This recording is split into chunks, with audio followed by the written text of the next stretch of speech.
Hello again, everyone. This is Professor Casey. Today we're discussing Chapter 32 of David Emory Shi's America, A Narrative History.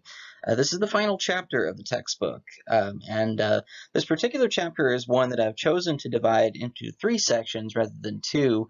The first and third sections of this presentation are primarily the stuff that comes directly from the book, and the second part of it is actually a series of events that your textbook actually doesn't cover, that come from the 90s leading into the early part of the 2000s, mainly events that end up shaping a lot of American life during the 90s, and again, stuff that just needs a little bit more attention, at least in my opinion anyway.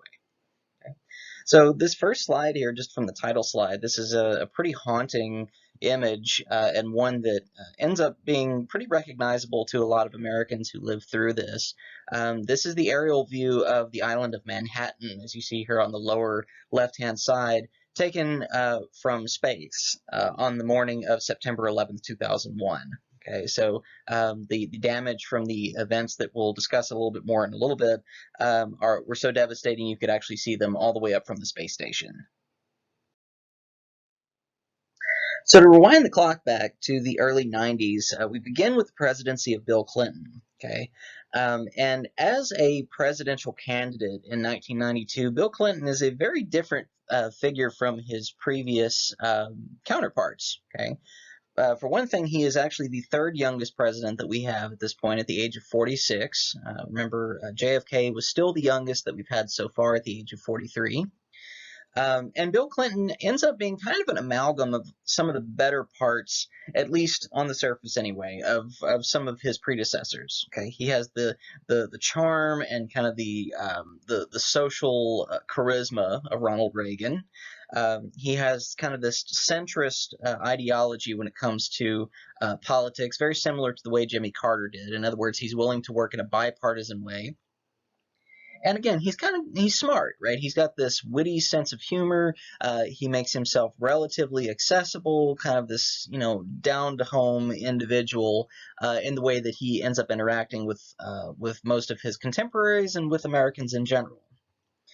But some of the downsides to him is the fact that he, of course, is prone to this idea of being kind of self-absorbed. Okay, he ends up flattering himself in many ways, and most of the issues that end up arising out of Clinton's presidency are self-inflicted. Okay, so and again, most people tend to associate Bill Clinton with at least one major scandal that we'll discuss in a little while, but he has a few successes and a few failures as well. And among his failures is the fact that he is a people pleaser. Again, because he is such a young president, and because he's the first Democratic president that we've had since Jimmy Carter, right? He's got a little bit of a, he's got some big shoes to fill. And even though Carter wasn't necessarily an extremely successful Democratic president, again, this just leaves a wider gap here for him to try to fill. Okay, the fact that he is a Democratic president because he's young, right? He has a lot to live up to here. And again, the self-inflicted wounds and the fact that he has these unruly passions in terms of at least his romantic life anyway, ends up, again, getting him in pretty big trouble later on down the line. When it comes to his actual experience, before he actually ran for president, Clinton actually served as the governor of Arkansas for a while, and has a lot of inexperience when it comes to international affairs in particular, right? Again, he is very much domestically oriented here, and when it comes to maneuvering in Congress as well, he has a lot of trouble too. Okay, he's already got a Congress that is eventually going to flip onto the red side very, very quickly, and so that ends up setting up an even bigger roadblock for him going forward. Okay, so in his first term in office, those are the two main things that he's got working against him: inexperience with the foreign affairs, and the fact that Congress is eventually going to move against him here. And the other problem too is he can't really fulfill any of his campaign promises. Okay, he attempts to put forth this middle-class tax cut to basically say that he's going to try to reduce the federal deficit, and he can't really follow through with it. Again, not altogether his fault, right? He does end up having Congress, which is largely conservative and grows more and more conservative over time, working against him on this in particular.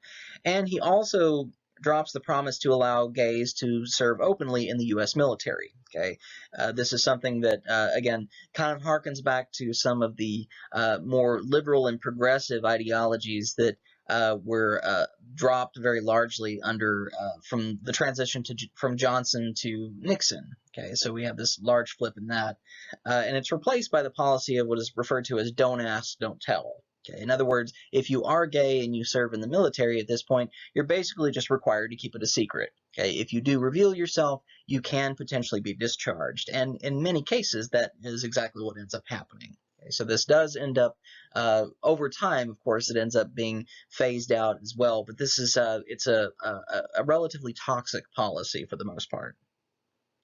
And in the first 2 weeks in office, Clinton is already dealing with backlash from the public. He already ends up with a 20% drop in his approval ratings just in the first 2 weeks in office. So already it seems like he is set up to not do extremely well. Now, part of his plan to reduce the federal deficit is, at the same time, to try to prevent damaging the economy or hurting those who are the most vulnerable in all this. Okay, so in other words, he's got a lot of pieces that he has to make sure are all moving at the same time so that he doesn't really harm his own contingency. Again, he's got enough roadblocks in front of him as it is. And so he proposes what amounts to a $241 billion tax hike for corporations and for the extremely wealthy. Okay, so it rises from 33% at its top to 39.6% over the course of 4 years. Okay.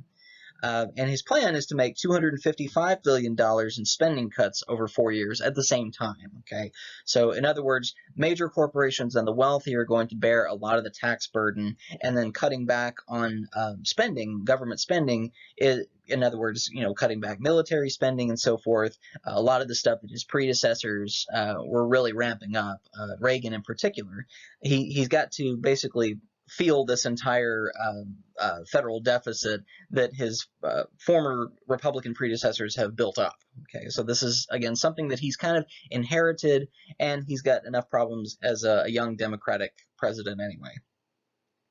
It does manage to pass the House by a very, very slim margin of only 218 to 216, and in the Senate it passes by one vote, 51 to 50. Okay, so this is there's not an overwhelming margin of people who approve of this. Okay, but ultimately this does work. Okay, it ends up with a lower interest rate for people, and we end up with a large amount of economic growth in the process. Okay, so that's part of the reason why the Clinton presidency is typically viewed as being a little bit more of an economically successful presidency for the most part.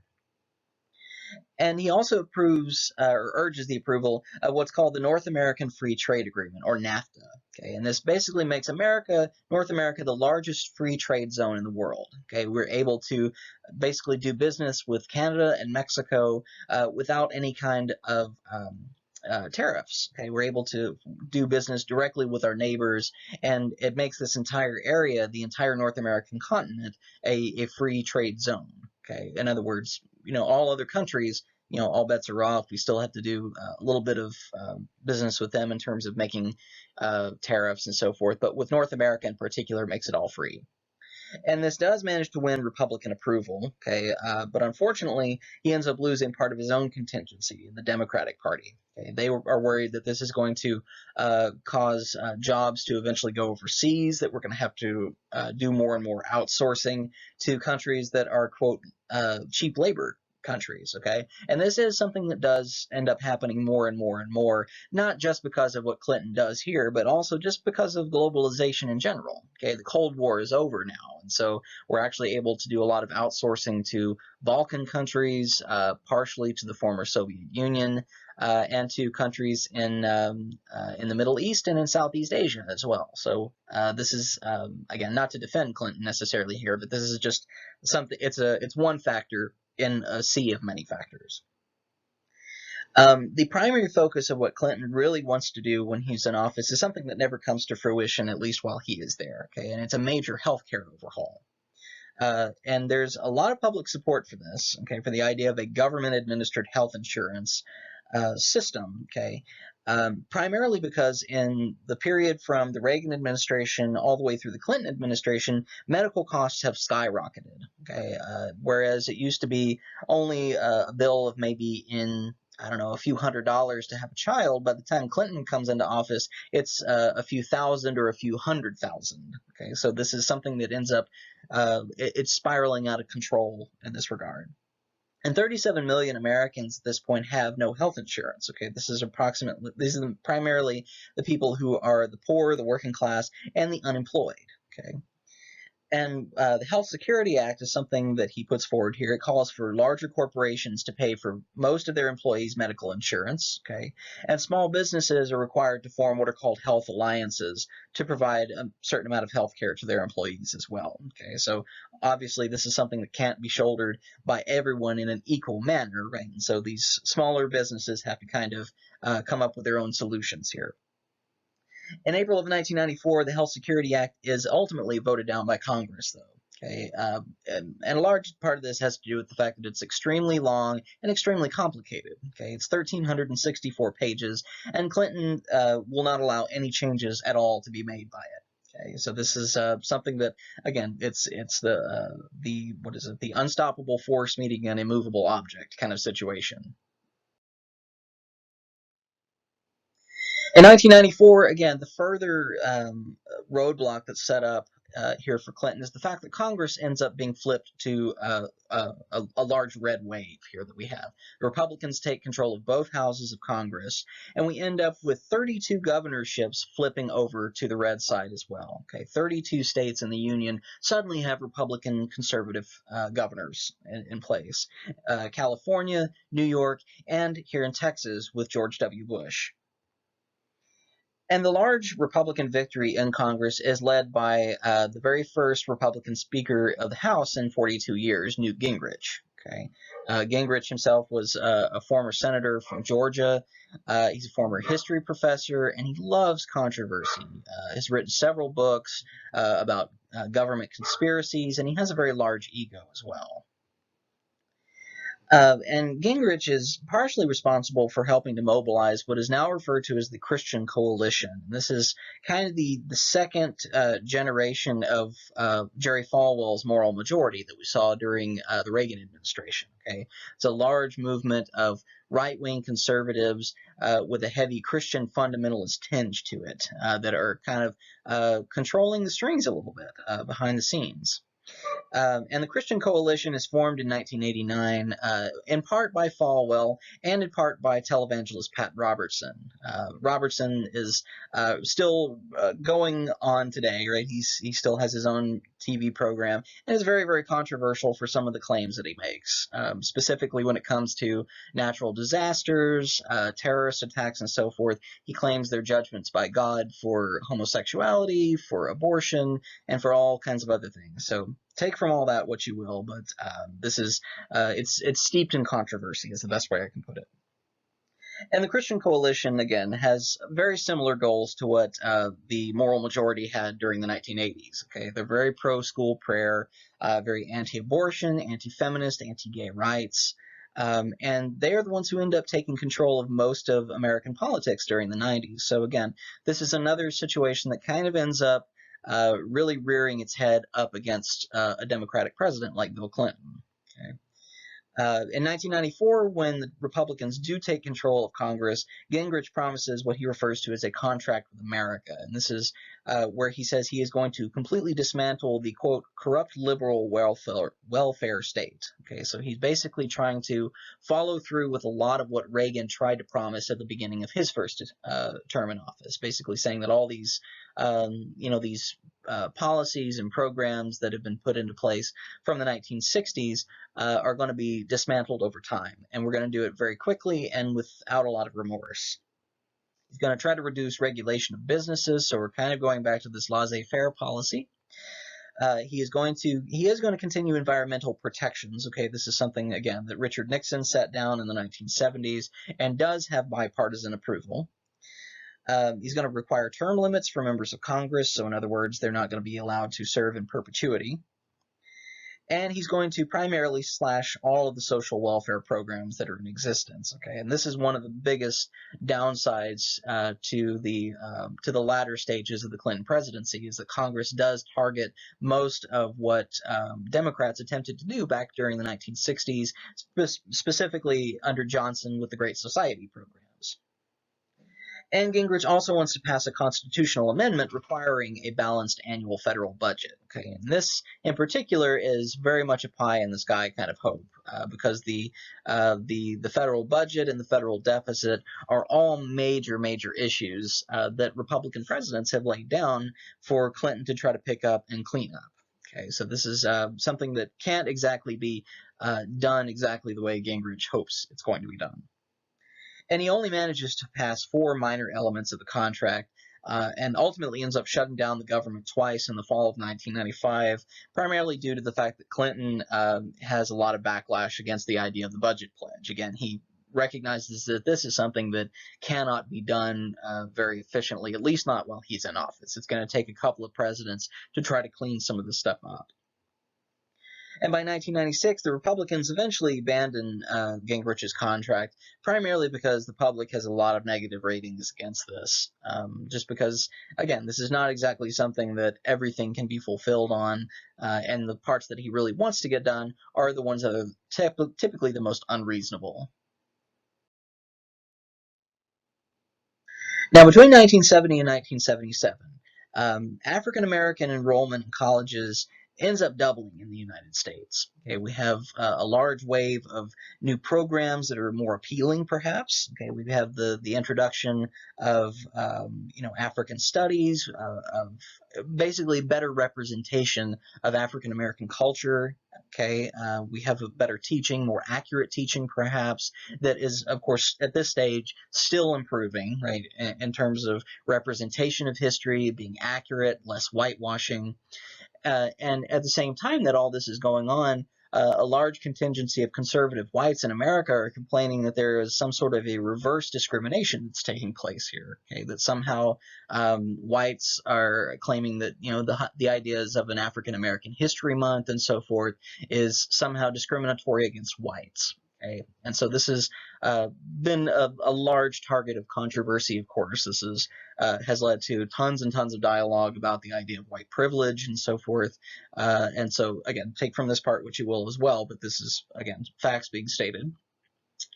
And 2 major rulings end up affecting the policy of affirmative action, especially when it comes to college applications. Okay, and again, affirmative action is something that had its beginnings, again, back during the Johnson administration, carrying forward, and now that there is a large conservative backlash, this is starting to come under siege a little bit more. In 1995, Adirondack Constructors versus Pena is a Supreme Court case that declares that all affirmative action programs have to be, quote, narrowly tailored to serve what is considered a, quote, compelling national interest. Okay, in other words, we have to make sure that this is something that is going to, quote unquote, affect everybody equally, even though that's kind of it's kind of the antithesis of the program itself. Okay, so we're trying to help elevate a largely a group that's largely been discriminated against is the point here. So trying to affect everybody equally and to provide equal representation here doesn't always reflect exactly what this is trying to do. Okay. And so this is really when the Supreme Court starts to side more and more with Republican interests than it does with everybody else. So kind of the whole, it's similar to the modern equivalency of the Black Lives Matter movement and certain whites coming out and saying all lives matter. Okay, it's a very similar type of situation here, where it's not exactly the recognition by whites today is not exactly what the Black Lives Matter movement is trying to say. Okay, it's trying to promote better representation, and it's being largely misunderstood, misconstrued, etc. 1996, we have the case of Hopwood v. Texas. This is where the federal court says that race cannot be used as a consideration for admission into colleges. Okay, and this also is, and by extension, is supported by Prop 209, so California Civil Rights Initiative, that says affirmative action is going to be completely ruled out. Okay, so again, this is a large part the conservative Republican presence in Congress and now in the Supreme Court as well, pushing a lot of these liberal policies out of the way.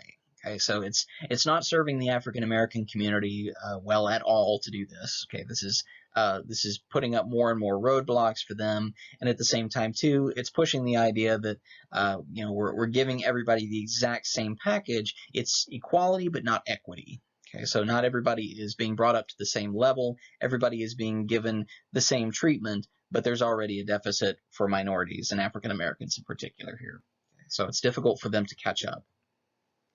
And after the Republicans end up taking control of Congress, Clinton tries his best to, make peace with them as much as he can by reaffirming the fact that he is taking a quote-unquote centrist position here, okay, that he wants to work in a bipartisan way.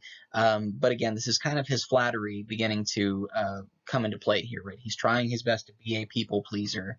And reaffirming his position is basically giving up a lot of territory in the minds of a lot of Democrats, okay, saying that he's making too many concessions to the conservative side of politics in America.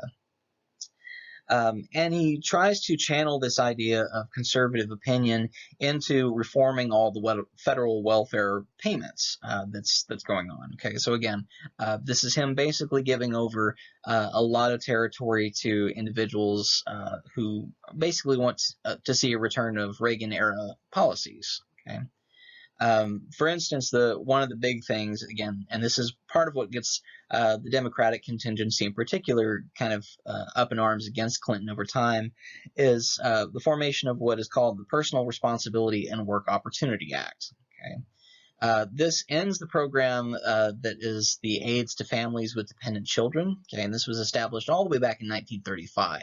And this provided poor families with $8,000 per year in perpetuity until it was actually abolished here in 1996. Okay, so this was an actual welfare program that provided a constant flow of money to families, albeit a pittance, right? This is still well below the poverty line, but it was a certain amount of money that acted as as a welfare system to allow people to actually be able to function a little bit. And this ends up being replaced with what is called the Temporary Assistance for Needy Families program. Okay, and again, ending this permanent program and replacing it with a temporary assistance program. Again, this is giving over more and more to the conservative contingency here.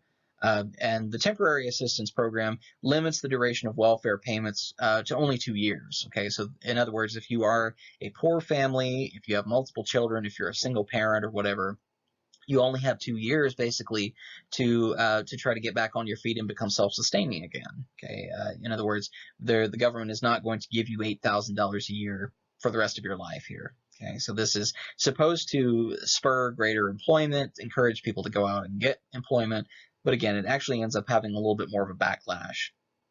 And again, most of the criticism comes from liberal Democrats. The conservatives tout the idea that this has statistical success. Again, take from that what you will, but the Democratic contingency here, again, is still beginning to push back a lot more against Clinton. Now, in 1994, with this Republican takeover of Congress, we also have a greater push for them to end up taking control of the presidency as well. Okay, they've already gotten their fingers in the Supreme Court a little bit more, and now they're expecting to take over the presidency. And the Senate Majority Leader at this point, Bob Dole, is the one who ends up resigning his seat in the Senate and focuses on running on the Republican ticket against Clinton here. And Dole is 73 years old at this point, so he is considerably older than Clinton is, and has a very gruff personality when compared to Clinton. Again, Clinton is a little bit more, kind of a hunky-dory, let's all get along kind of guy, appeals a lot more to the younger crowd, and Dole is kind of like the grumpy grandpa, okay?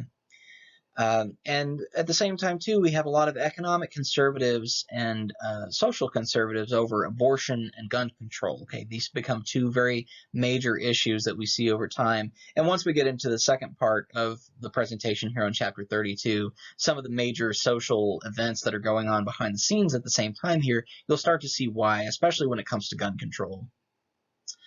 And Clinton eventually it's revealed that he has a large lead in the polls. Okay, people are still very eager to have kind of this idea of a young president continuing the economy forward, improving it more, and at the same time, we have no major foreign policy crises yet. Okay, and again, this is still at the beginning of his second term in office, and the further along we get in his second term, we see more and more foreign issues begin to crop up, especially when it comes to the Balkan states.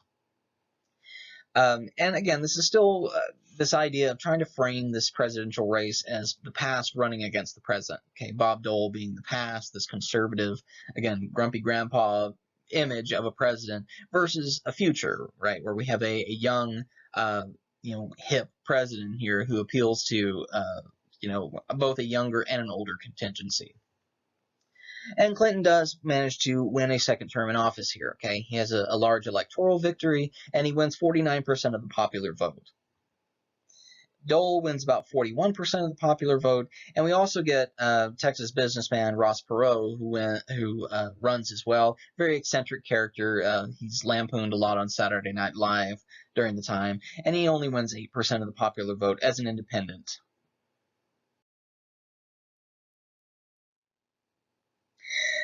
Now, part of the reason why his presidency is doing so well at this point is the fact that Clinton benefits from a long period of economic prosperity. And from 1998 until the year 2000, we actually have a large number of budget surpluses here. Okay, in other words, the economy is doing so well that we are not only able to meet budget guidelines for the most part, we also have a bit of a surplus as well.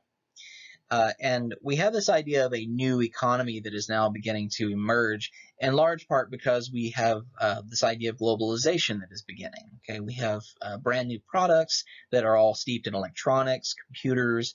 We have computer software, telecommunications, and groups that are called .com companies. Again, we have the internet now.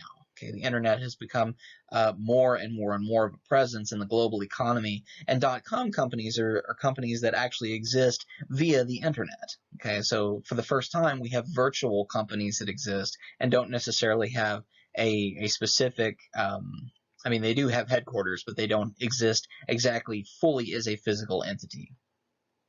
And we also have the contributing factors of low inflation, low unemployment rates, their profits given to corporations, and a lot of people are making personal fortunes out of all this, right? We have more and more billionaires that are beginning to emerge in the United States. And the stock market value of a lot of U.S. companies nearly triples during this time period as well. So the closer we get to the year 2000, the better economic futures appear to be.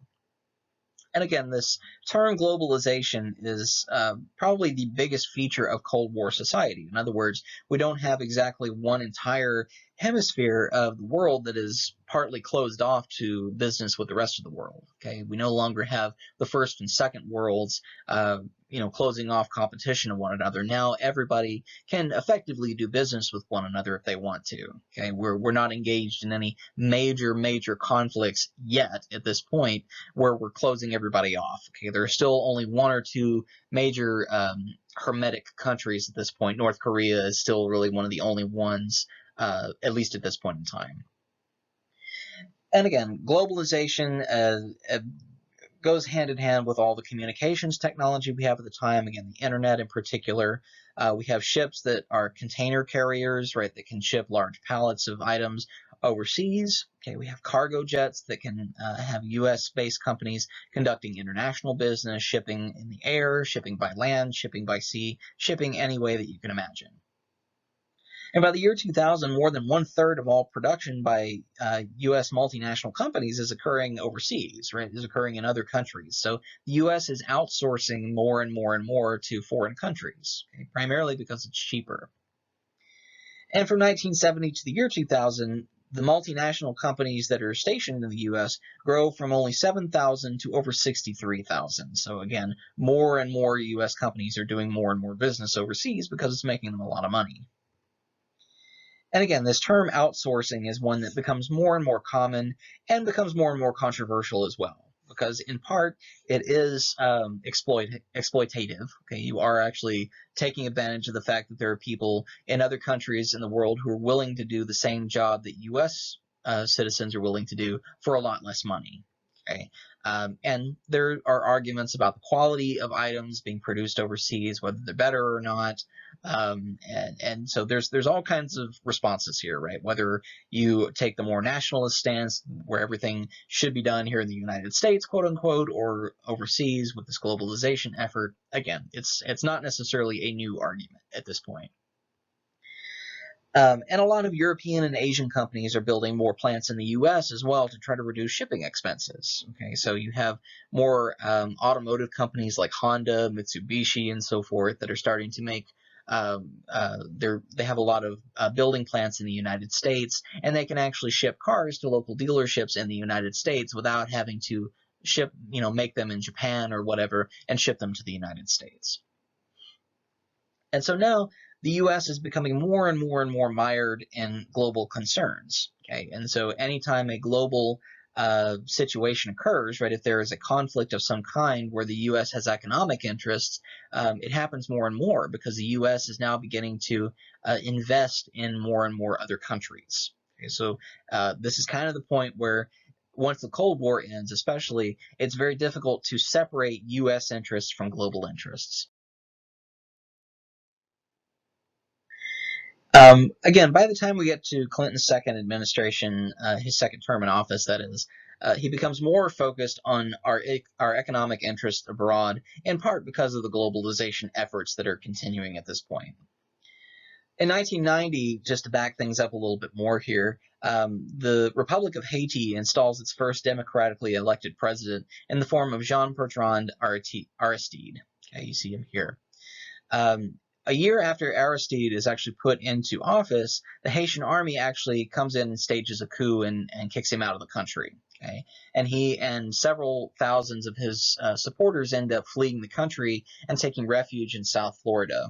Okay, and within the first few years after that, by the time we get to 94, Clinton and the UN actually intervene here and restore Aristide to his position as the president of Haiti. Okay, so this is one instance, again, where the U.S. is being forced to intervene primarily because he has sought asylum within the United States.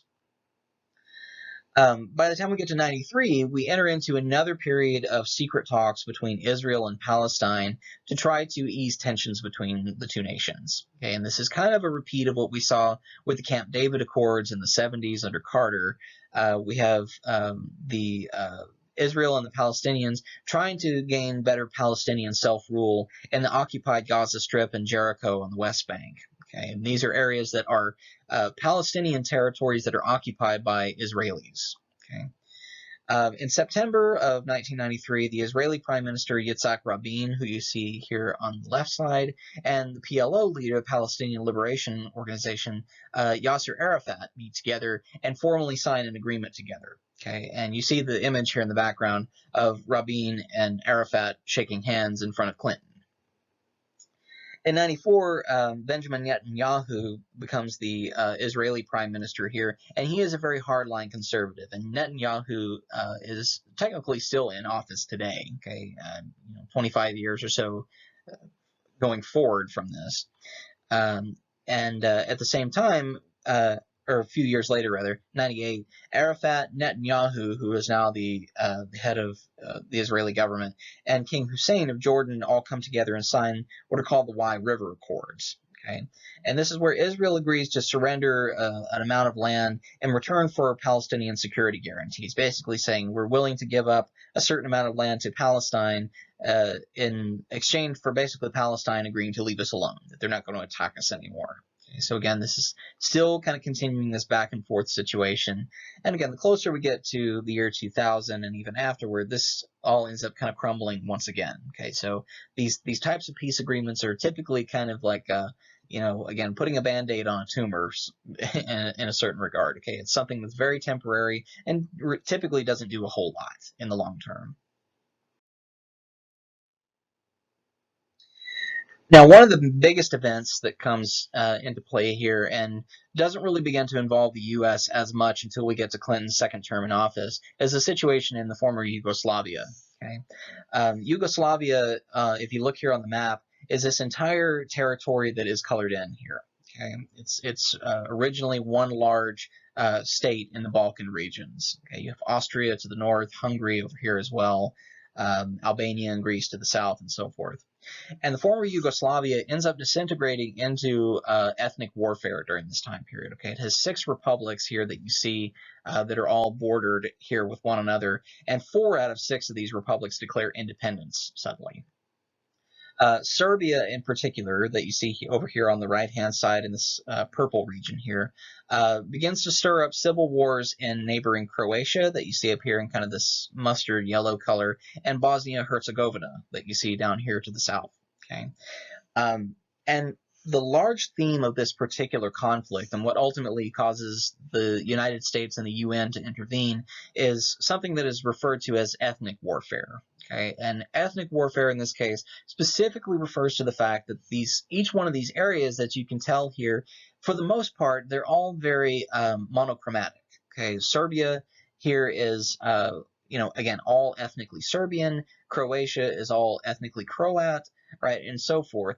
But if you look at Bosnia-Herzegovina here, okay, this particular region is a patchwork of different colors, and that's because it has so many different ethnicities and different religious groups that are living in the same region with one another, that they end up getting into a major conflict over who has primarily control over the area. Okay. The Serbians that you see in this purple region here and who make up a large portion here are Eastern Orthodox Christians. Okay, they have a specific form of Christianity that has its origins in, again, the Eastern Hemisphere, okay, primarily around the region of what is formerly Constantinople, right, eventually becomes Istanbul over time. Okay. The Croatians that you see in the yellow here are Catholic. Okay, and Catholics and Eastern Orthodox are, again, if you go back far enough in time, they share a similar history here, but they end up being separated by a large schism here. So technically they are both Christian groups and they share similarities, but in terms of their practices, they disagree on certain things. Okay?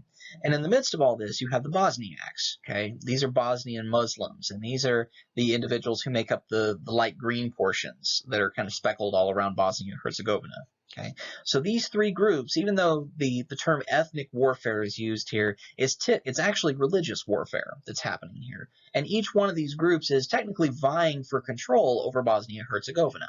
Okay, and the Croats and the Serbians are fighting each other, and they're at the same time they're fighting the Bosniaks. Okay, so they're all trying to basically oust one another to gain ethnic control over this particular region. Okay, because again, all the other regions in the former Yugoslavia, all the other states are primarily monochromatic. Okay, and all have a majority of one kind or another living in them. Clinton decides to intervene here by sending food and supplies to the Bosniaks. He sends a few warplanes to try to stop some of the massacres that are occurring here. And by 1995, the U.S. negotiators convinced the foreign ministers in Croatia, Bosnia, and Yugoslavia as a whole to try to come up with a peace plan of some kind. Okay, so Yugoslavia is still trying to retain control of all these major republics under its heading here. And Bosnia is eventually divided into 2 states here, a Muslim Croat federation, which takes over 51% of the territory. So 51% of Bosnia is divided into the Muslim Bosniaks and the Catholic Croats.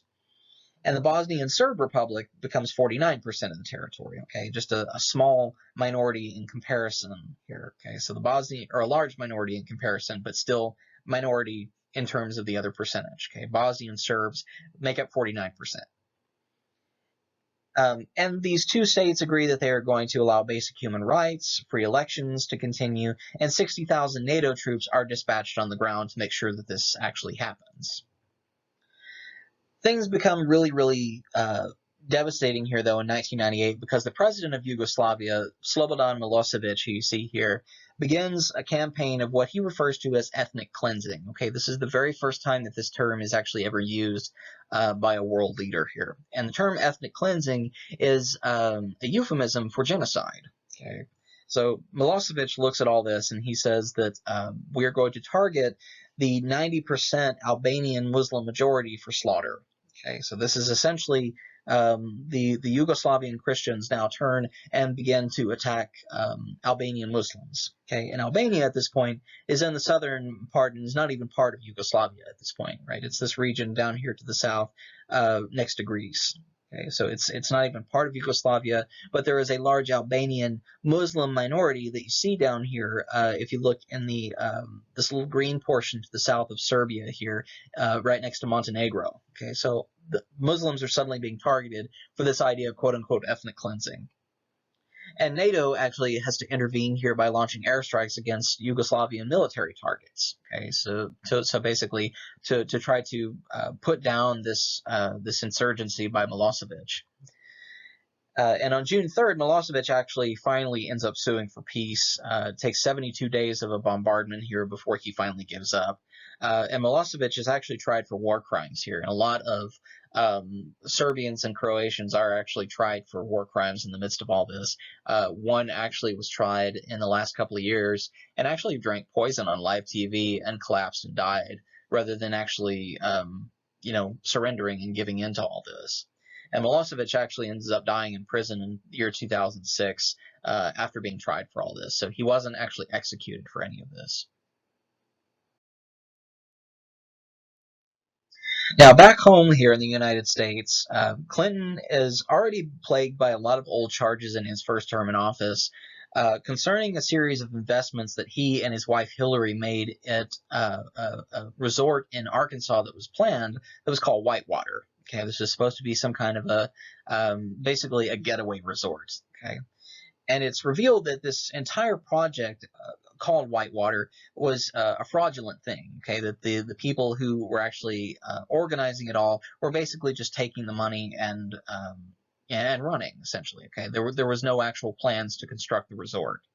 And so the Clintons themselves, since they were investors in all this, are suddenly being accused of conspiracy. Okay, and in the process, they've lost $40,000 in investments in this particular resort, okay, in their home state. And so it makes the Clintons look bad. Okay, it looks like they are somehow, not only complacent in this, but also conspicuously involved, perhaps. Okay, so this is something that has still chased them all the way through the present, and is something that, again, take from it what you will, right? Whether this actually was something that they were aware of or not, again, it's large part people have said that it doesn't seem like they were, but again, who knows? In 1994, a former Republican judge named Kenneth Starr is appointed to investigate the Whitewater controversy here. And while there is no direct evidence of the Clintons' involvement in this, again, this is kind of the large content or the large opinion here. Public opinion is that this is nothing they had any knowledge of. He does end up uncovering evidence that there is a sex scandal going on in the White House. And it involves a White House intern named Monica Lewinsky. Okay, from 1995 to 1997, it's revealed that Clinton has engaged in an extramarital affair with Lewinsky. Okay, and once this is actually revealed to the American public and eventually to, of course, Congress, to the Supreme Court, and so forth, it's revealed that Clinton has actually been pressuring Lewinsky to lie under oath about their relationship and to deny that it ever happened. Okay. And in January of 1998, Clinton very famously publicly denies his relationship with her. Okay, comes on TV and says, "I did not have sexual relations with that woman." But this ends up kind of compounding over time because more and more women begin to come forward claiming that they've had extramarital affairs with Clinton as well. Okay? And the First Lady, Hillary Clinton, has denied any kind of allegations and says that this is any kind of says that this is a whole right-wing conspiracy, right? That these women are basically coming forward, that they're being paid by the Republicans to try to dethrone her husband. And eventually in August, Lewinsky agrees that she is going to provide a federal grand jury with the details of their relationship. So she does eventually end up complying with the government and actually works against Clinton here. On August 17th, he eventually admits to the affair, but stresses that there is no illegality in his actions. Okay, so this is a pretty rough situation for him to be involved in. Okay, he's already committed an extramarital affair, and now he has perjured himself. Okay, so, and again, perjury in this case is grounds for. On September 9th of 1998, 36 boxes of evidence are submitted to Congress by Ken Starr concerning the affair between Monica Lewinsky and Bill Clinton. Okay. Clinton is accused of perjury, unsurprisingly. He's also accused of obstructing justice by doing this and abuse of presidential powers. Okay. And on October 8th, the House of Representatives starts a long, wide-ranging impeachment inquiry. Okay, so this is really the third effort to impeach a president. Again, we had the first successful one with Andrew Johnson. We had Richard Nixon, who was not impeached. Right, he actually ended up resigning before he could be impeached. And so this is really the only second full impeachment trial that actually happens here. And Clinton becomes more and more defiant in the midst of all this. He claims that Ken Starr is an evil individual for trying to push this forward. December 19th, though, Clinton is impeached by the House of Representatives. He's charged with lying under oath to a federal grand jury and obstructing justice. Okay, so these are the two charges that are brought against him. So perjury and obstruction of justice. And he's the first elected president to be formally impeached. Okay, so even though Johnson was impeached, Johnson only came to the presidency because of Lincoln's assassination. So Johnson was never actually elected. So this is the first elected president we've got who is impeached. And of course, Newt Gingrich, the head of the House of Representatives, as the first Republican speaker in 42 years, leads the effort in all this. Okay, so this seems like, in the eyes of conservatives, this is their whole vindication episode. Okay. But at the same time, it's ironic because Gingrich is actually secretly engaged in a 6-year-long extramarital affair of his own, okay, with a House staff member, no less. Okay. November of 1998, Gingrich actually resigns as Speaker of the House and divorces his wife when all this actually comes out to the public. Okay. And not only does he divorce his wife, he marries his mistress. Okay. And to take things a step further, Gingrich's successor, Robert Livingston, also resigns after admitting his own extramarital affair. Okay, so this is it's not exactly a one-sided thing here. In January of 1999, the impeachment trial of Bill Clinton begins, and by February the 12th, all of the lies that he has put forward, his adultery, is ultimately deemed not severe enough to merit removal from office. Okay, so 55 to 45, the vote is in favor of him retaining office. Okay, so he is actually acquitted here, and this is something where this is the first president really to be acquitted. Okay. And his final 18 months in office are eclipsed and stained by the scandal. Okay, he's not really able to get anything else done because this is ultimately what people end up associating him with. And even to this very day, the Clinton presidency is largely remembered because of the Lewinsky scandal.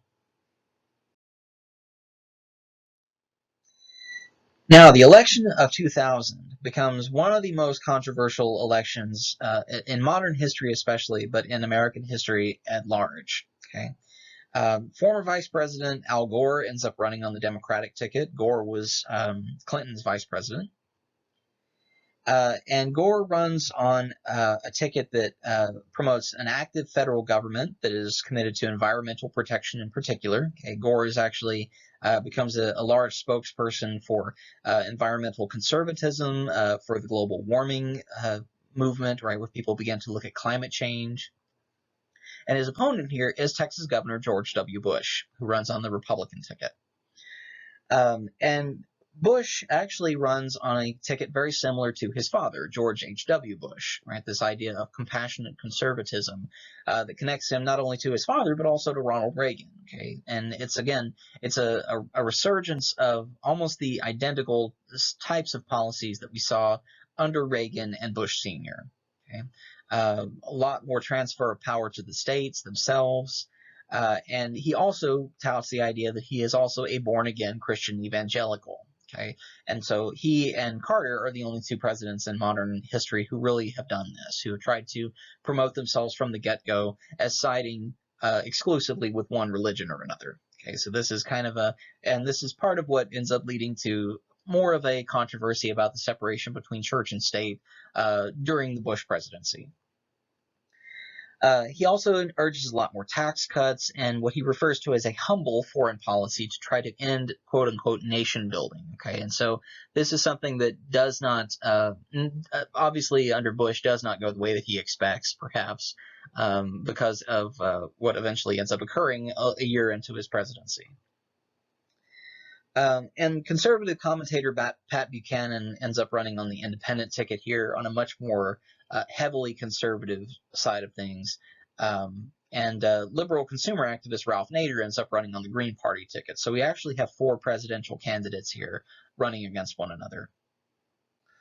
Now, the controversy and the big drama with this election occurs when, on the night of November 6, 2000, the election night, okay, the numbers are so close to call here when it comes to the state of Florida that TV networks begin to announce that Al Gore has won the state of Florida and is considered to be the shoe-in here, okay, that Gore himself could potentially have won this. But later in the evening, these networks actually backpedal very quickly and claim that the race is actually too close to call. Okay? So they've set this news forward, and then they've taken it back. Now, the following morning, when the news reports come out, it's declared that Bush has won by a very, very, very thin margin, and especially when it comes to the state of Florida. Okay? And Florida law demands a recount. Okay, so this entire state has come so very close here that leads to several incoming weeks of doubt when it comes to the election process, and there's a lot of mudslinging that ends up occurring in the courts. Right, people start accusing each other of engineering the election. That Bush is basically paying people to vote for him and so forth, and that there's all kinds of conspiracies that people start touting from both sides here. And on December 12th, it takes the Supreme Court to actually make the decision here. They decide by a vote of 5-4 that the recount be completely halted and that Bush be declared the winner in Florida by 537 votes. Okay, so again, this is major, major controversy where conservatives eventually get what they want here, and liberals believe that this is a gigantic conspiracy. Okay, that the presidency should have gone to Gore somehow, that it was delegitimized by all the media and so forth. So again, another big controversy for you to take from it what you will, but this is kind of the background for this particular election. And Gore loses the Electoral College by only 2 votes here. Okay, and so this is part of what makes this a little bit harsher and a little bit more difficult for his contingency to accept. Okay, and so once Bush is declared the winner here, Gore actually steps forward here and does something very humble and tells his voters to push partisanship aside and to try to just rally around the victor here, right? He says, this is something that, the system has done its job, and this is who we have for a new president.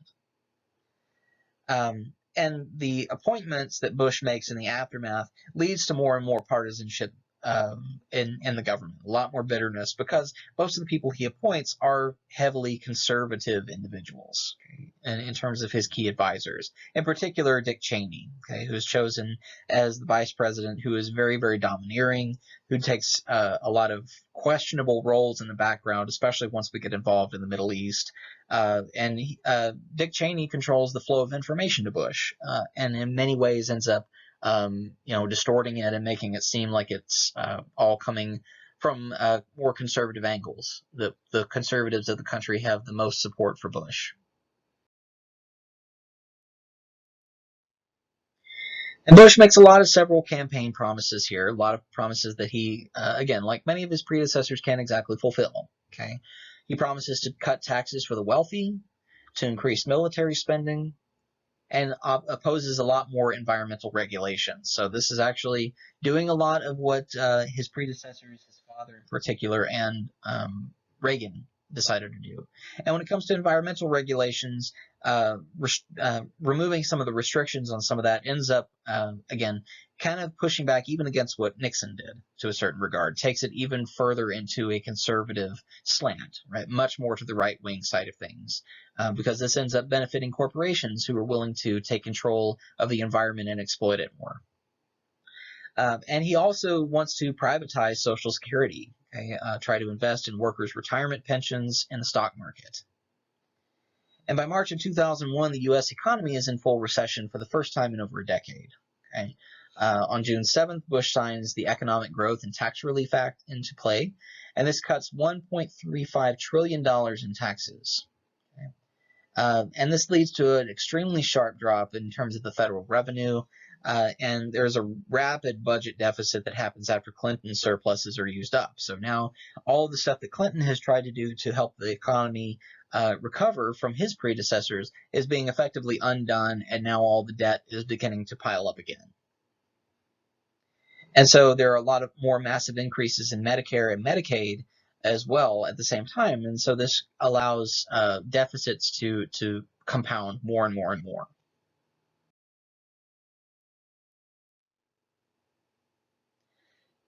Now, on the morning of September 11th, 2001, this is the defining event for many people of this particular generation, and especially for the Bush presidency, okay, because it changes everything going forward. 8:45 a.m. Eastern Standard Time, we have a passenger airliner that is hijacked by Islamic terrorists that ends up crashing into the North Tower of the World Trade Center in New York City. Okay. As this is being filmed by the media, okay, as we have reporters on the ground filming the towers themselves in the background, on live television, 18 minutes after the first plane hits, a second plane hits the South Tower. Live television crashes and explodes. Now both towers are engulfed in flames and smoke. Okay. Both of these towers are 110 stories tall. They have 50,000 workers in them, and every few floors or so is designated to a different company. So there are several different organizations that have headquarters in these towers. And conspiracy theories aside, okay, there are multiple ones that abound when it comes to this particular event. The official explanation here is that the intense heat that is caused by the jet fuel in these airliners has led to the fires becoming so hot that it causes the steel structures here to buckle and collapse. Okay, and this happens on live television as well. If you have the nerve and the stomach for it, this can, of course, be found on YouTube, unfortunately, because it is something, again, that did happen in real time and was being filmed by the media as it happened. You can watch the two towers actually collapse on themselves and the gigantic smoke cloud billow out into lower Manhattan. Okay? And again, as you saw from the title slide for this presentation, the smoke plumes can be seen from space. Okay? It is that large of an event. The aftermath of this, it's revealed that 2,977 airline passengers, workers in the towers, firemen, police officers, and emergency responders are all killed, plus the 19 hijackers themselves. And southern Manhattan is dubbed Ground Zero because of the state of disaster that occurs here. Part of what is not really given a whole lot of attention in the aftermath is the level of pollution that is actually tossed up into the air in lower Manhattan by the buildings themselves collapsing, by asbestos, by whatever is actually in the air, threw up so many carcinogens that the number of people who actually contracted lung disease, cancer, in the aftermath of all this is dramatic. Okay, so this is almost the equivalent of an atomic bomb being dropped in New York City. It's that kind of devastation. During the New York attack, while this was going on, there is a third plane that is hijacked that actually crashes into the Pentagon in Washington, D.C. Okay? And at the same time that occurs, a fourth plane is hijacked and is attempting to target the White House. Okay, this is what individuals on the plane assume is happening. Okay, and the only reason that we really know this is because there are passengers on these airliners who actually end up attacking the hijackers themselves. Okay, and a few people manage to get calls out to their families to tell them what's going on before the planes actually go down. And on this fourth plane, the passengers do intervene. They attack the hijackers and manage to bring the plane down in a field near Shanksville, Pennsylvania, unfortunately killing everybody on board. Okay, so 4 different planes end up crashing on this particular day. And within hours after all these attacks have occurred, the hijackers are identified. Okay, they come forward and acknowledge themselves as Al-Qaeda. Okay, Al-Qaeda is referred to as the base. This is what it translates to. And it's a well-financed network of Islamic extremists that are led by a wealthy Saudi national named Osama bin Laden. Okay, and of course, bin Laden, as soon as he is revealed as the mastermind behind these attacks, he becomes public enemy number 1. Okay, and he is the individual on everyone's minds from this point going forward. Is this going to happen again? What are we going to do? Who do we need to go off and attack? Okay, America suddenly is in a state of complete chaos over all this. And the September 11th attacks are so dramatic in part because the loss of life ends up surpassing the attack on Pearl Harbor in December of 1941. Bin Laden declares jihad, which is a term that means holy war. Okay? Declares jihad on the U.S., on Israel, and on the Saudi monarchy to try to establish what he refers to as an Islamic caliphate. Okay? And a caliphate is a global empire of sorts. A caliphate was a medieval form of Islamic government that was essentially an empire. Okay? The Ottoman Empire, which existed until the end of World War I, was in effect a caliphate. Okay? It was an Islamic empire that was steeped in the religion itself and was controlled primarily by religious heads of state. And he uses several remote bases in the Sudan and Afghanistan as training centers for jihadists. Okay? And Afghanistan's ruling organization, which is extremely conservative, which is referred to as the Taliban, ends up collaborating with bin Laden, not only for these attacks, but also for future events going forward. Okay, so again, September 11th, as many people are aware, ends up defining the generation. Okay, it becomes something similar to the Vietnam War for the baby boomer generation. 9/11 is kind of the precipitating event for many millennials. After the 9/11 attacks, suddenly America is launched into crisis mode. Okay, there's a massive wave of patriotism that occurs here. The U.S. suddenly puts partisanship aside for the most part, at least on the surface anyway. You see tons and tons of American flags going up everywhere. Blood donations begin to increase. Military enlistment increases. We get more and more people actually jumping out to become volunteer firemen and so forth. Steve Buscemi, as a little funny side note, the actor Steve Buscemi actually goes back and becomes a volunteer fireman again. He was actually one before he became an actor. And suddenly Bush plans to use this particular attack to launch a global war on terror, is what he refers to. And the world is divided into 2 camps. Okay? So now we have those who are fighting against terror, and we have the terrorists themselves. Okay? And his demand here is that the Taliban surrender the al-Qaeda terrorists or risk military attack. Okay? Problem with this, though, is that the Taliban is not exactly centralized in one specific location. Even though it's headquartered in Afghanistan, the Taliban and al-Qaeda in general are scattered all over the Middle East, and in some cases all over the world. Okay? On October 7th of 2001, the U.S. and its allies launched what it refers to as Operation Enduring Freedom. Okay? 2 days later, the Taliban regime collapses, okay, and we end up with several intense attacks by the U.S. and the British coalition forces. And the war in Afghanistan suddenly becomes a high-stakes manhunt for bin Laden himself. Okay? And bin Laden eventually ends up escaping into Pakistan. So now the U.S. forces are hunting in the mountains of Afghanistan for a person who's no longer there.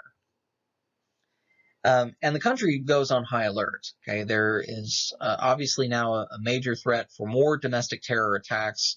And this is not the first domestic terrorism instance that we have during this period of time. Okay, as we'll see in the second portion of this particular presentation, there have been several other bombings all across the United States, some of which have been sponsored by Muslim extremists and so forth as well, but not to this scale. Okay, so that's why 9/11 gets the most attention out of all of these. And of course, people are scared of all kinds of things. Okay, we have leftover fears from the Cold War that biological and nuclear weapons are going to be used.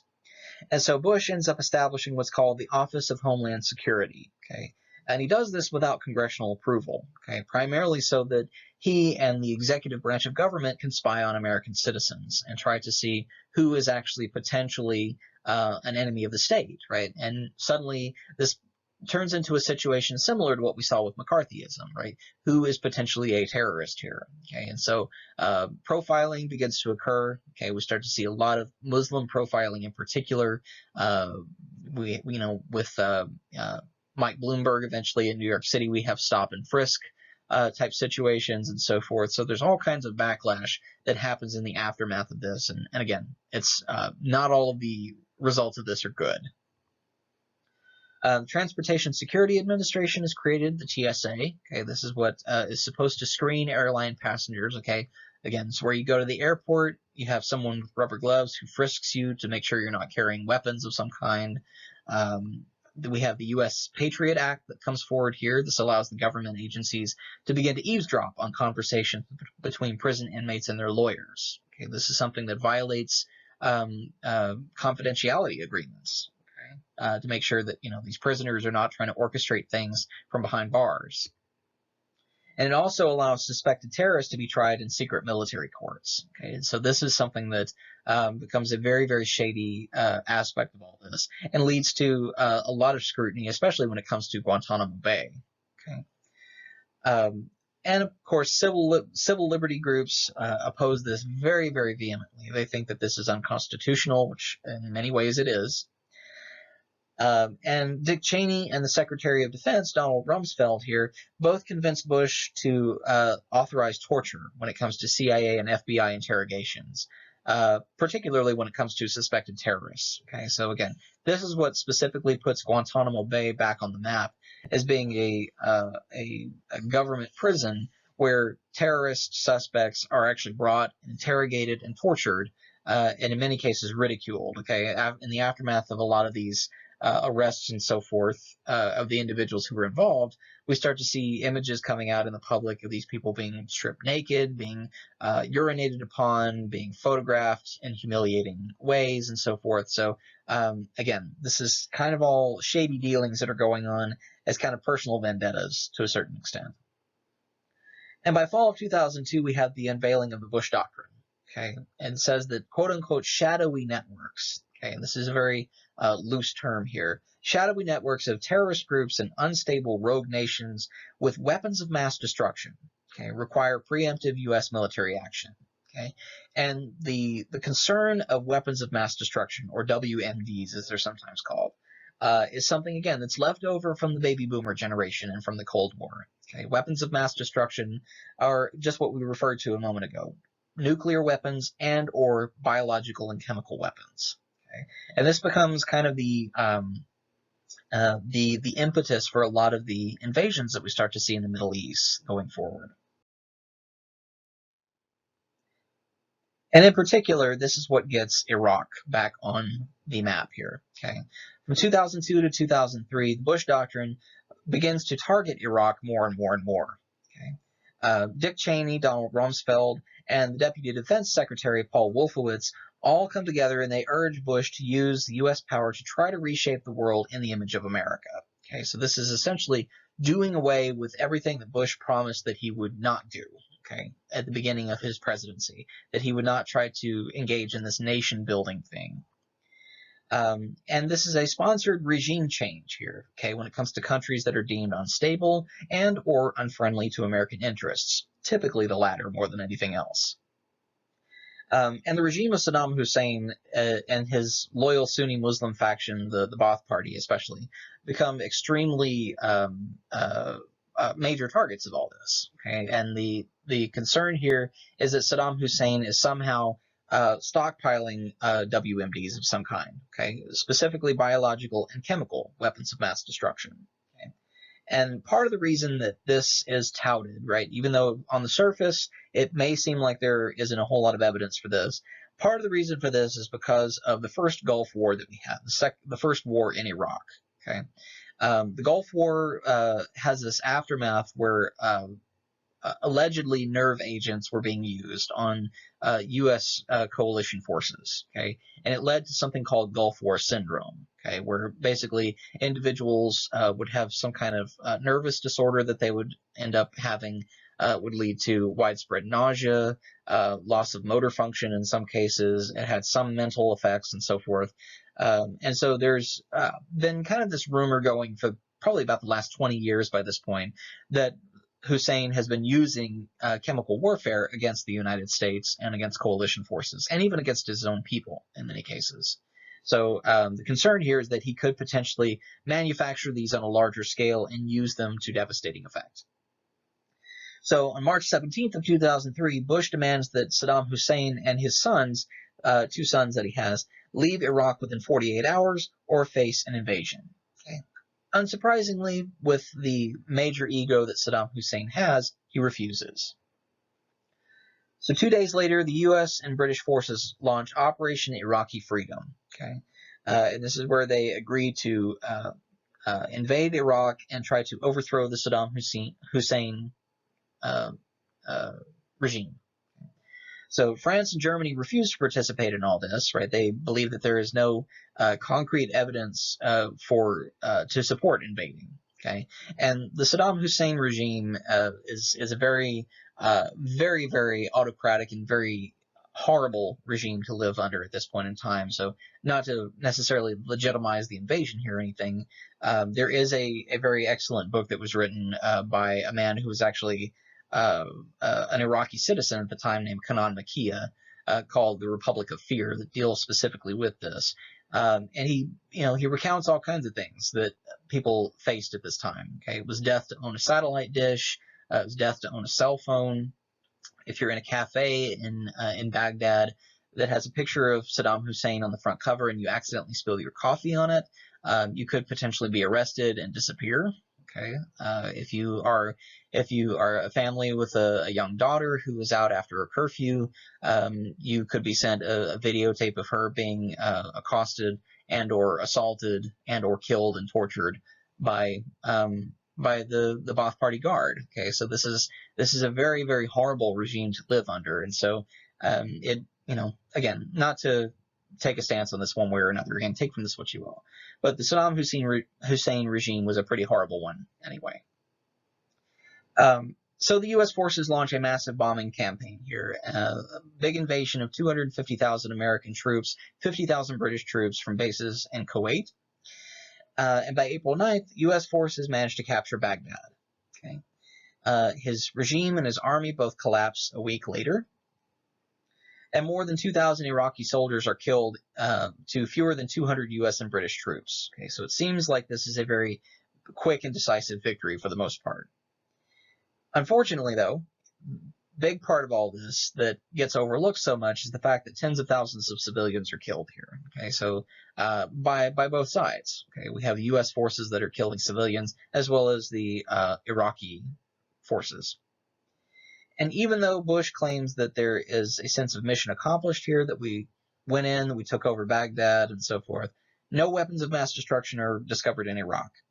Okay, and so this is the big part of what leads Americans to go against this war over time, is to basically say that this was done on a rumor, and whether or not we got rid of a massive dictator, is this something that we can really justify, or does the end justify the means? Okay, so again, take from it what you will. It's an extremely controversial thing, even though again, this has happened within the last 20 years or so.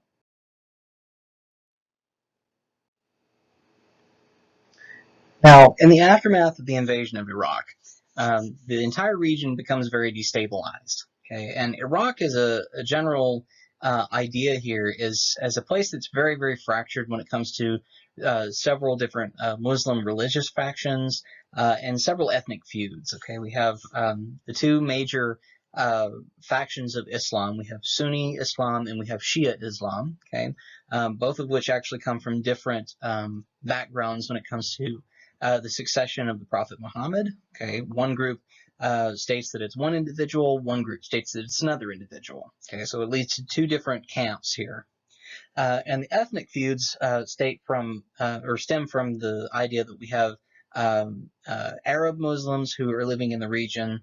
We have a certain contingency of individuals who are Kurds who live in the region as well. And so it's so multi-ethnic and multi-religious that it's difficult to have it really all condensed into one large majority. So it's very similar to what we saw in former Yugoslavia with Bosnia and Herzegovina. And of course, once the U.S. ends up invading the region, it just makes it more and more unstable. Okay, there is a lack of law and order. There is a power vacuum that occurs, and as you can see in the background here, I mean, just the devastation alone is enough to cause people to scatter. Okay, this is and again, it's part of what makes the invasion of Iraq such a major controversy here. Is even if the motivations were pure, even if the removal of Saddam Hussein from power was a noble objective or whatever, the means by which it was done leaves tons and tons and tons to be desired. I mean, it's a major understatement, but the actual execution of the entire process was very, very poorly handled.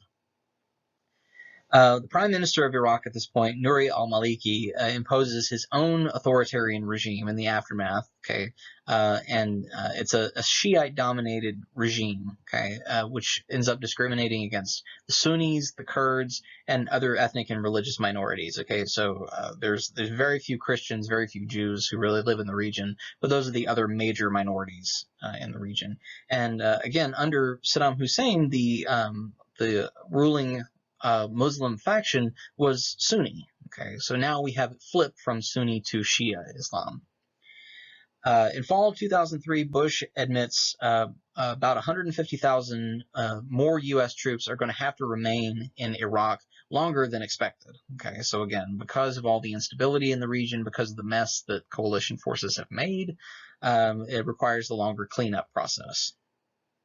And rebuilding Iraq is estimated to take several years, okay, and even at this point now in the year 2020, it's still an unstable region, okay, and it's supposed to cost nearly $1 trillion, okay, just, again, because of the devastation, if nothing else.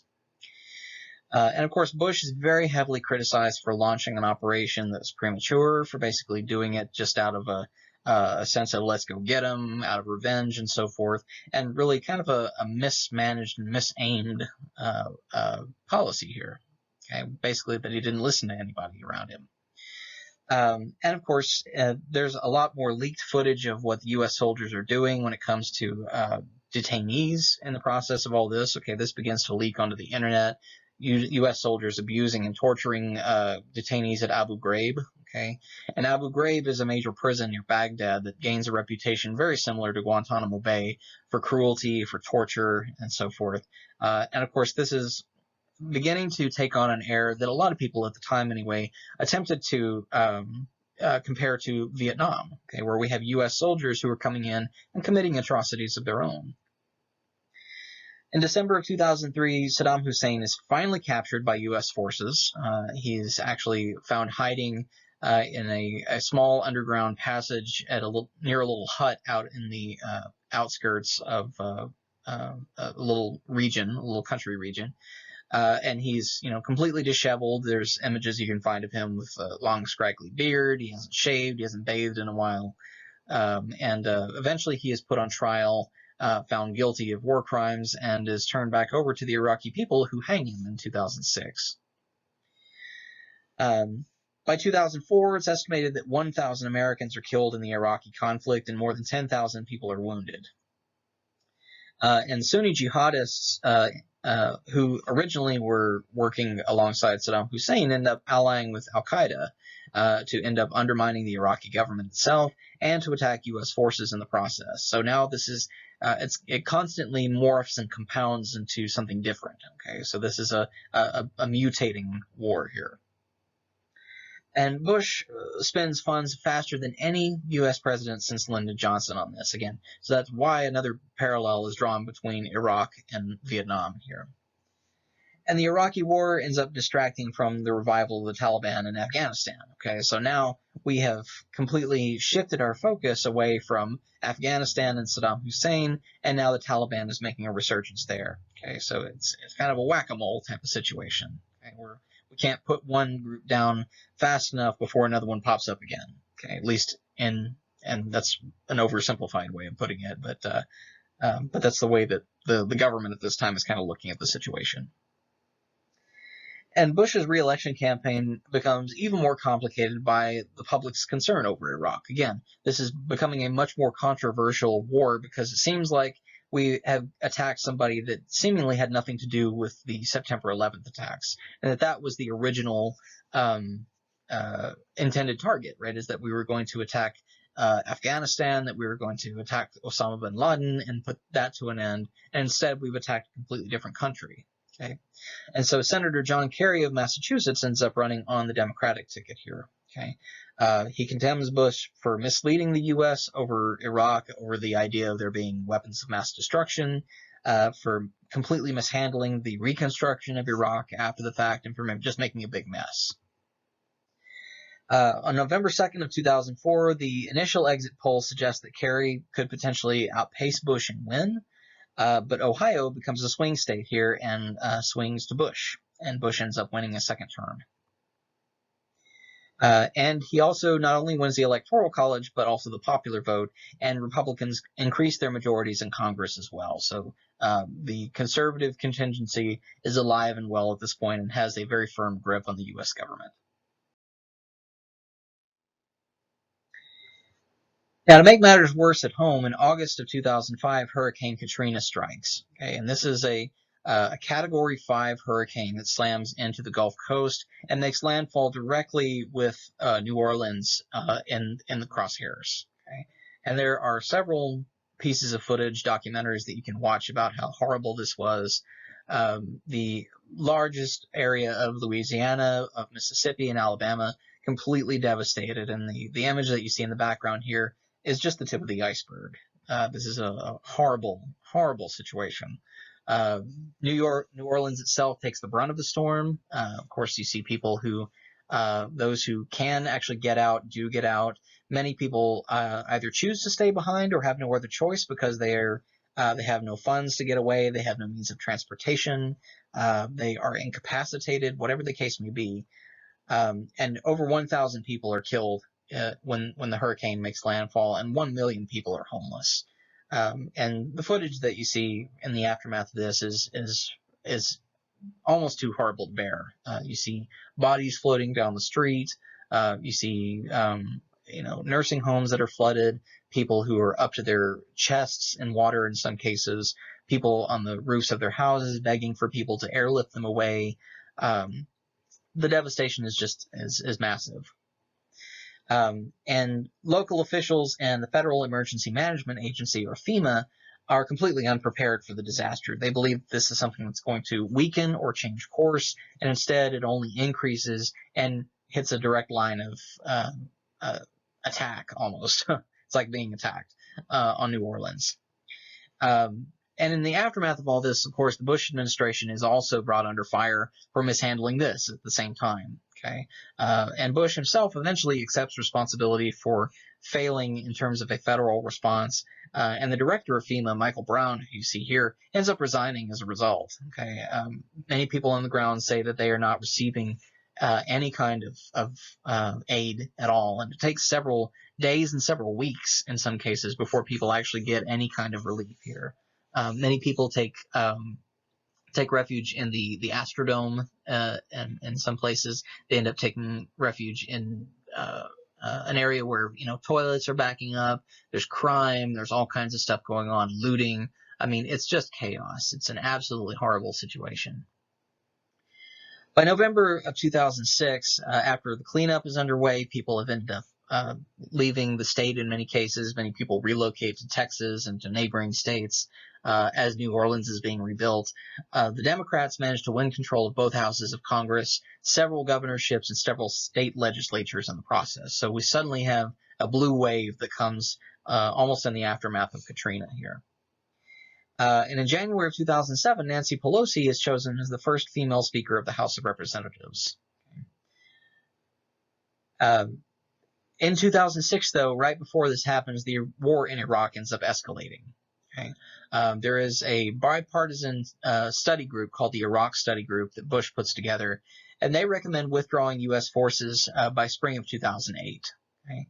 But instead, in January of 2007, Bush defies the council and announces he is going to send a surge of 20,000 more U.S. troops to Iraq. Okay, so it seems like Bush is still not willing to listen to his own counsel here. And by the fall of 2008, violence in Iraq has dramatically declined for the most part, even though more than 4,000 U.S. troops have died. Okay, so we end up basically sending more and more soldiers into the meat grinder. And again, more and more parallels are drawn between this and Vietnam. And by this point, public opinion against the war in Iraq has turned dramatically. More than 60% of Americans think that it was a mistake. After 2001, in terms of the economy here, we have a very long period of economic expansion. Okay, from 97 to 2006, the home prices in the United States rise by 85%. Okay, and it ends up leading to a lot of irresponsible mortgage and lending. And there's a large debt-financed consumer spending spree that occurs here. So people are spending more and more and more. They're spending money that they don't have on things that they don't necessarily need. Okay. So tens of millions of people are buying unaffordable houses, they're refinancing. Some of them even tap into home equity loans to make purchases for stuff that is just consumer products. Okay, so they're getting into more debt and putting up their houses and stuff as collateral in some cases. And government regulatory agencies end up ceasing or easing credit restrictions at the same time. So we have unqualified individuals who are making purchases of houses with no down payments. Okay. And by 2007, home values and sales suddenly hit a very sharp decline. Okay? Trillions of dollars in home values are lost in the process. There's a record number of mortgage defaults, of foreclosures, bankruptcies, and the banks are losing billions of dollars when it comes to over-leverages on mortgages, credit cards, car loans, student loans, mortgage-backed securities, anything that you can imagine. Banks are losing money dramatically. And by 2008, the economy is in full recession because there's a sudden lack of corporate spending and consumer purchases. Okay, people are suddenly realizing that all this debt is coming back to haunt them here. And so banks start to fail, investment firms go under, insurance companies go under, food and gas prices suddenly spike. We suddenly start seeing gas selling for $4 a gallon. Unemployment soars very high. We get to in the double digits on that. On October 3rd of 2008, Bush signs into law the Troubled Asset Relief Program. Okay? And this calls for the Treasury to spend $700 billion to keep big banks, large financial institutions going. Okay? This is the bank bailout. Okay? And the Great Recession is in full swing from 2007 to 2009. Okay? Nearly 9 million people are forced out of work. Okay? And this is where the term layoffs becomes really comes into the American vocabulary a lot. In the midst of all this, it seems like Bush is finally beginning to go into a downward spiral in the minds of American people. His approval rating drops to 29%. And at the time, people start to call him the most incompetent president in modern history. Okay? So at the end of Bush's second term in office, we end up seeing a very dramatic change in the way that the economy looks, in terms of the way American society looks. And again, we end up going into a completely different era now.